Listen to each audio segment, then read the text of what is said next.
Сәлем достар! Сендерге бүгін тез жасалатын тағам түрін көрсететін боламын. Егер сендерге қызық болса, ендеше кеттік!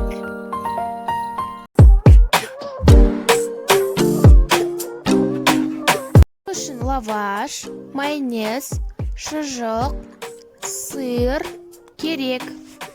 Лавашты жайып аламыз. Лаваштың үстіне майонезді қосамыз. Және де оны қасықпен ақырындап жан-жағына жұқа қылып жағамыз. Колбасаны теркадан өткіземіз. Ол өте жұқа және кішкентай болу керек. Дайындалған лаваш пен майонездің үстіне жаңағы теркалаған колбасамызды қосамыз. Жан-жағына дұрыстап жағамыз. Достар, менің YouTube арнама тіркелуді ұмытпаңдар. Мен тағы да өте қызықты видеолар түсіретін боламын.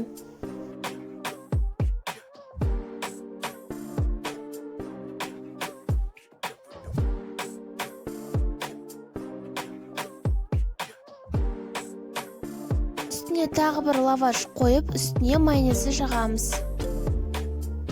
Мінекей үстіне лавашты қойғамыз.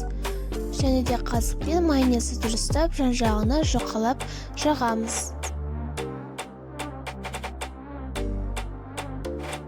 Енді теркадан сырды өткіземіз.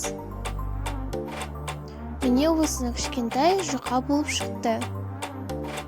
Енді оны лаваш пен майонездің үстіне қосамыз. Жан-жағына, ұштарына, бүкіл жеріне жағып шығамыз. Мінекей осылай шықты. Сендерде де солай шықты ма? Енді бұны жұқалап, ақырындап, шетінен бастап ораймыз.